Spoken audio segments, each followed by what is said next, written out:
Welcome to Integrated Insights with ICCG. For more than 30 years, our team has partnered with small business owners to prepare for and navigate the business transaction process. Pull up a chair as we share stories and insights from our experience on all sides of the M&A table. Welcome back for another episode of Integrated Insights. My name is Michael Hefner. I'll be your host for this episode. I'm joined again by Andrew McQuilkin and Dave Parker. Hey guys, thanks for joining Michael, me. How are you today? Doing well. So today's episode, we're going to be talking about negotiation. So it's a big part of what we do, right? We've talked about communication previously, but we also help with the negotiation for the two sides of the table. How can business owners prepare for negotiations before they enter into that stage of the deal?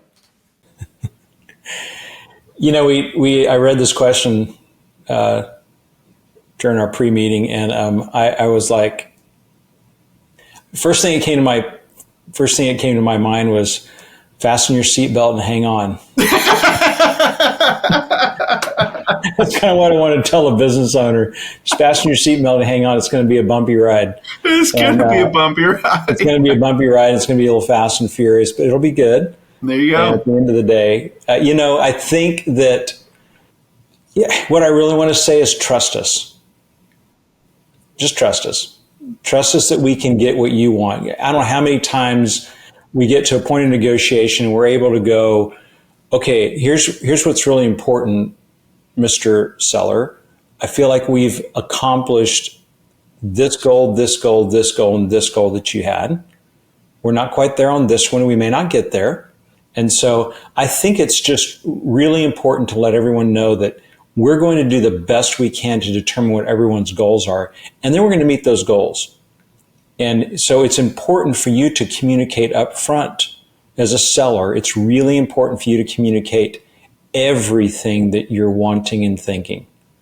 Because how many times we get to the end, 2 days before closing, oh, by the way, can you ask them about this, see if we can throw this into the deal? People don't realize how, number one, how awkward that is. But number two, how it appears to be deceitful in some cases because of what you may be asking for. And it could have all been handled up front and probably been handled in the deal, but someone's just maybe afraid to ask for it. Or maybe it's just something they're thinking, well, honestly, let's face it, lots of times when people get what they're really wanting, that spirit of greed sets in and they're going to kind of push for a little bit more. They want to feel like that they've won. And I think it's really important to realize that there's not a winner. It's just everyone's getting what they're wanting. You're wanting to sell a really good business, and someone else is going to get to buy your really good business.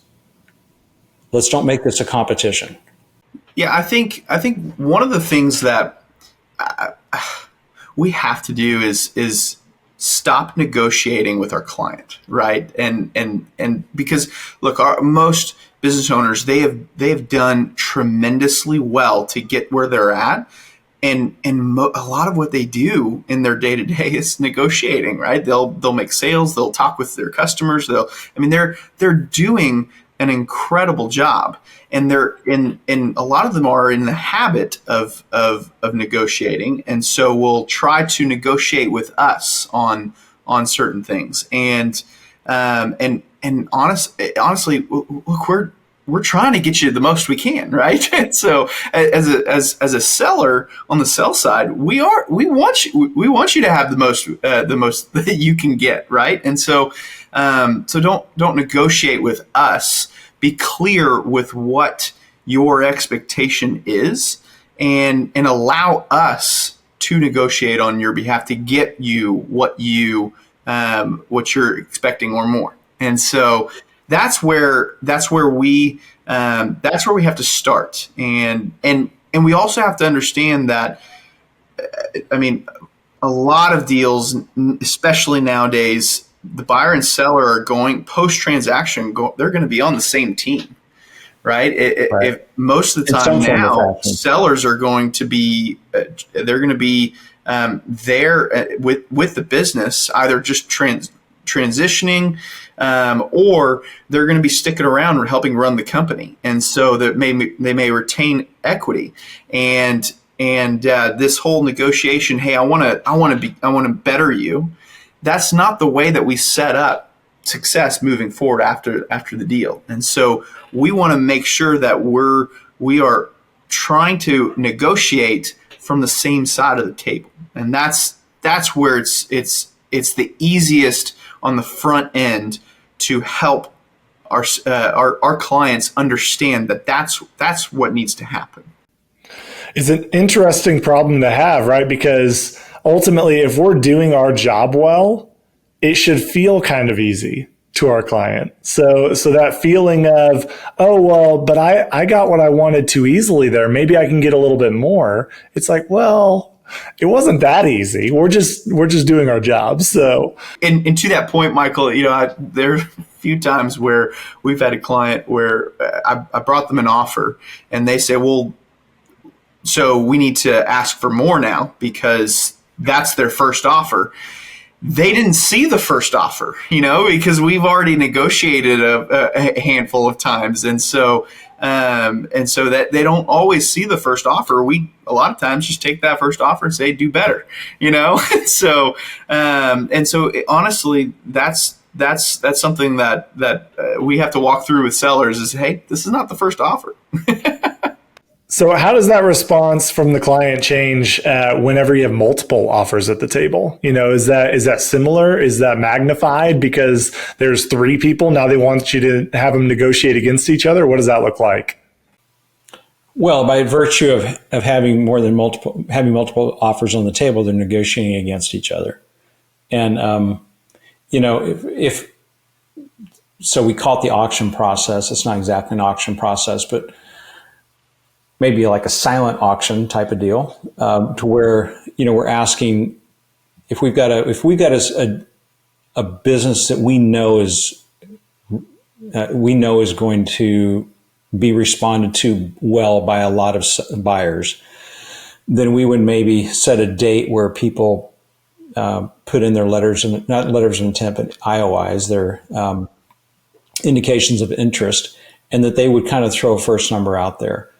And then with other nuances to it that we would then communicate. But we're constantly going back. This where Andrew and I are typically talking a lot. He's going back to them saying, hey, you might need to come up a little bit here or there, much like a real estate negotiation, I think.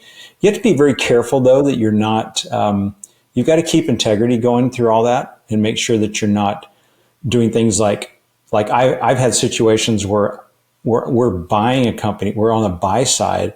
And I've actually had, and typically this is happening when I'm working with the seller directly. They're not being represented. I think that's why we know how important it is to have representation, because we deal with a lot of sellers who don't have representation. And I kind of like that because it's just different. And, but I've had them say, well, here, let me send you something. And they'll send me an LOI that they've gotten. I'm like, you should have never done that. I mean, a mediator, an advisor would never do that. You would hope. Now, whether it's a good advisor, honest ones, right? I'm not going to send you it. I might talk to you a little bit about, if you really want to stay in the game, you might need to bring your offer up a little bit and things like that. So that's how kind of that works, Michael, with the multiple offers. It's not quite like the housing market where you've got people that are just clamoring over things when the market's super, super hot and, you've got 50 offers coming in. Although there are businesses that are out there that are for sale that are just really, home services right now is just exploding. And there's a lot of groups out looking for home services. It's a great way to be able to take it to market like that. That's our job. And there's a lot of verbal. We are verbalizing. Andrew, wouldn't you say before we ever get an LOI in, we've pretty much negotiated that LOI verbally before it comes in? Most of the time, not the whole thing, but a lot of it.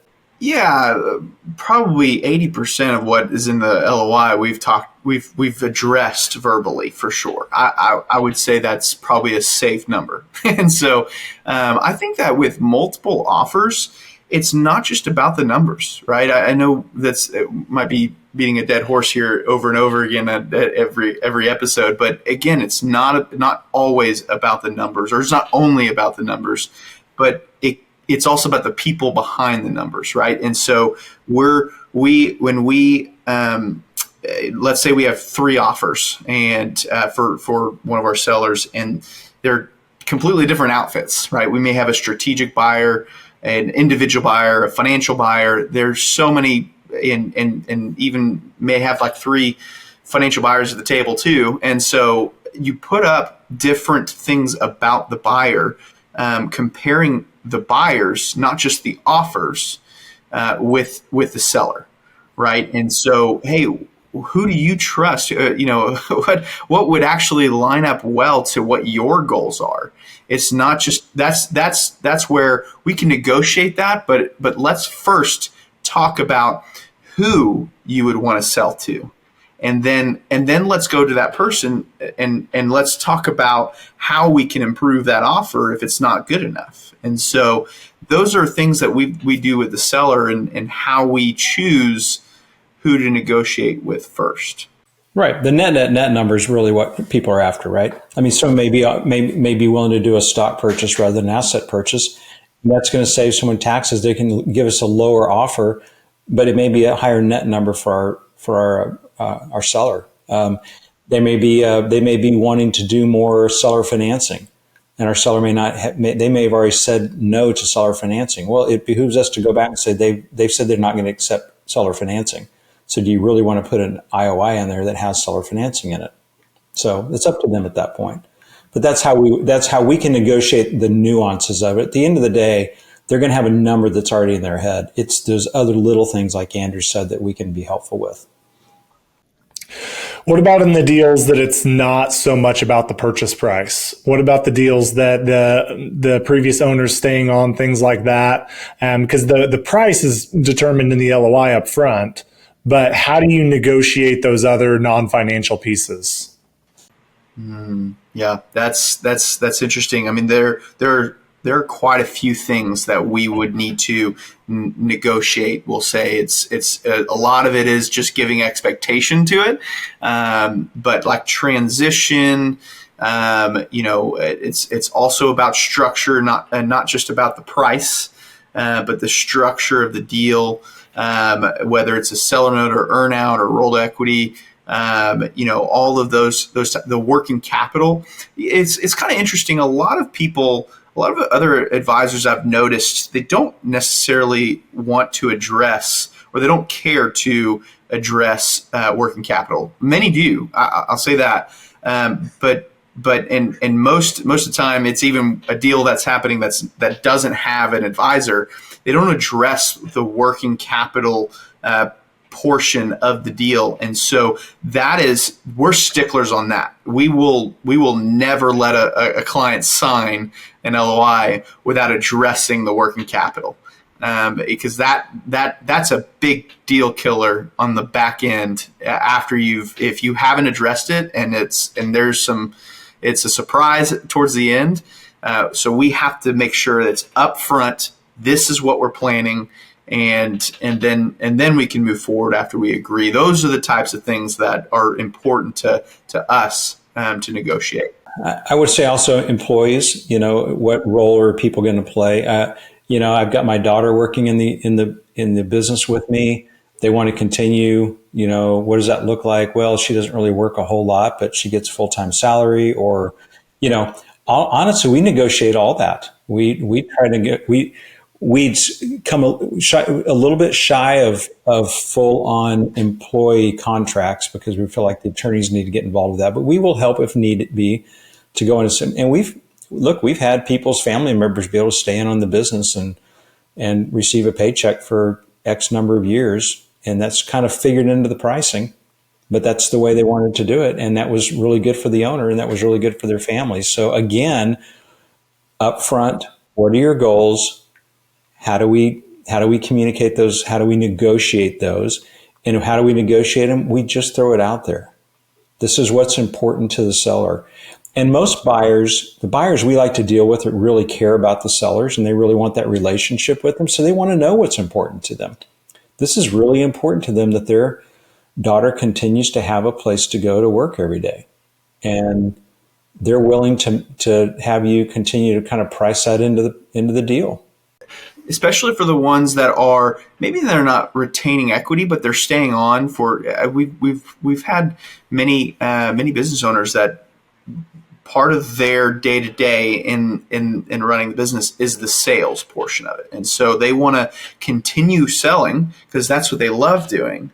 But the day to day operating back end of running the business, they don't really care about. But what they love is sales, right? This is an example, and so what is how do we script that portion? And so we've seen a buyer say, okay, well, we're just going to put in there that we're going to have an employee contract.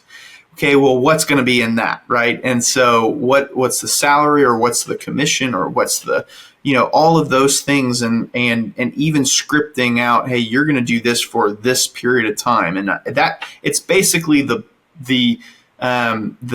most basic bones of an employee contract without all the details. It's just setting expectation. Hey, this is what we're going to do over the next couple months before we close, and this is kind of what we're going to put in some other agreements that we know that's what we're going to be doing, and so things like that for sure are going to have to be in the LOI for us. Well, before we wrap up today, what would y'all say about tactics to dealing with difficult buyers or difficult parties on the other side of the table? When negotiations get rough, what are some of the strategies to deal with that well? See you later, right, Dave? You want to kill this deal? That's what I want to say some days. So look, I think it all boils down to this, keeping people at the table they call it the art of negotiation for a reason. It becomes an art, keeping people at the table. By the time you get 3/4 of the way through a deal and you're hitting that last stride has all of the legal stuff involved.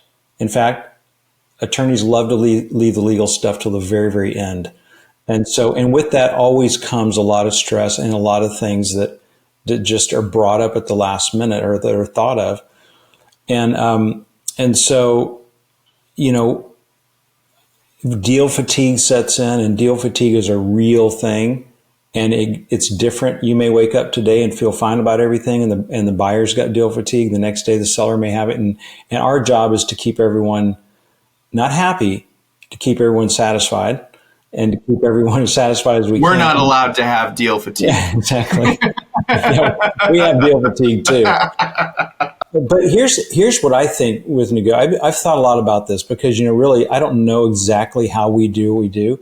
All I know is this. We treat people like they're people, and we care about them. And I try to establish relationships with both buyer and seller. And I've been accused sometimes of our client of, are you negotiating against me? No. But I've gotten to know the person who's buying your business so well that they've become friends, albeit maybe long distance. They become friends, and there's a mutual respect. So I believe what they're telling me right now. And now, obviously, not all the time, but you try because what you end up doing, you end up caring about them and their families and what they're doing this weekend. It's that warm climate thing, where you kind of warm yourself up and you let them into your life a little bit too. That way, when they know each other, now you're having communication. The other thing I think is something that my wife, being a life coach, taught me years ago is, when you're going into a conversation that's going to involve what most people look at as conflict, just tell yourself going into that conversation that you're just going to have a conversation. You're just going to have a conversation about some difficult stuff, but it doesn't. If you go in telling yourself it's going to be conflict, it's going to be conflict. And it's amazing how our minds work like that. So I find myself kind of talking myself through this sometimes, like, okay, I know this is going to be a difficult conversation, but let's not make it into a conflict. Let's just make it into a difficult conversation. And most people, we're dealing with a lot of adults in the room. They're able to take difficult conversations and turn them into something, again, if you're pointing people to the goals. So I would say from our standpoint, we want to get to know both buyer and seller. We obviously want to know, and we're always working for our client in their best interest. That's our fiduciary responsibility. And but at the same time, we want to know the other side. And when it gets to really difficult stuff, especially toward the end, you just have to kind of keep plowing through it and keep working through it and tell everybody, we just need you to give in on this one. You've given, you've gotten this, and this. I really think you need to give in on this one. And sometimes you try to tell your client that you need to give, you just need to stop fighting for this. It's not going to happen. Yeah, Michael, I'll say that's why I think Dave is so good at negotiating, because he puts a lot of effort building rapport in with both parties, right? And so the way that they respond to him is a lot better because of that rapport, even if it's a really difficult situation, or maybe they're just in a bad mood. It's a bad Monday, right? So I think that's a big reason why I think that Dave is so good at it, is because of the relationship that he has built. They just respond better that way. When you just come in, and it's kind of funny. We've told a handful of attorneys that want to come in last minute and just slam the hammer down, and they don't respond well because they haven't built the relationship. There have been many times where they've built a relationship and they've done that, and it goes way better. And so that rapport that I think that Dave builds really well, it helps a lot of times just keeping the deal going and closing. Well, we've had this discussion around our office a lot too, is that, these rapports and these communications, these relationships are not built between 9 and 5. They're built when you answer their call in the evening and when you answer the call on the weekend.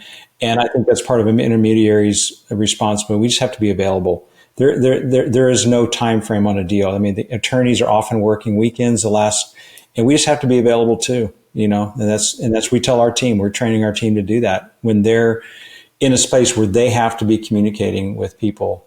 So I guess all that to say, if you find a mediator that just wants to work from 9 to 5 every day and they're not going to be available, it's going to be a really tough go at the end of your transaction.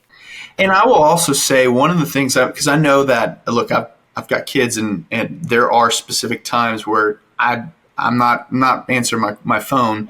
But what I am doing is telling them, hey, I'm in the middle of bath time for the kiddos, and I'm going to put them down, and then can I call you after that? And I mean, it's just that conversation after that, even if especially if it's a harder conversation, they just, okay, you're right. Okay, that's. Yes, let's talk then, and it's a conversation, and then it becomes, hey, we're talking, trying to move something together, and so that kind of communication is super important with that. It's okay to set those boundaries. We all have. Look, we can't work 24/7 as much as we. No, I wouldn't even want to, and we can't always be available 24/7. But we can. When we're closing up a transaction or whatever, we can be available on our phones or whatever to at least say, I'll be back to you at 8 o'clock in the morning, or I'll be back to you at, the next day. It's not destroying we don't believe in destroying families around ICCG, except maybe the last 3 days of closing. Then it's probably okay. My wife would want me to put that in at the end. Truth be known, we kind of have to tell our families sometimes, hey, we're getting ready to close this deal. My wife goes, I know what that means. See you next week. Yep. It's understood. Absolutely. It's what we do. Mm-hmm. All right, guys. Well, let's go ahead and wrap this up. That's all the time we have for today. Thanks for joining me. Great conversation. Thanks, guys. And that wraps up another episode of Integrated Insights with ICCG. Be sure to subscribe and stay tuned for more stories from our team. We love hearing from our listeners. If you have any questions or topics you'd like us to cover, please send us an email in the show notes. For more information about ICCG, please check us out on our website or follow us on LinkedIn and YouTube. Until next time, there's always a seat at our table.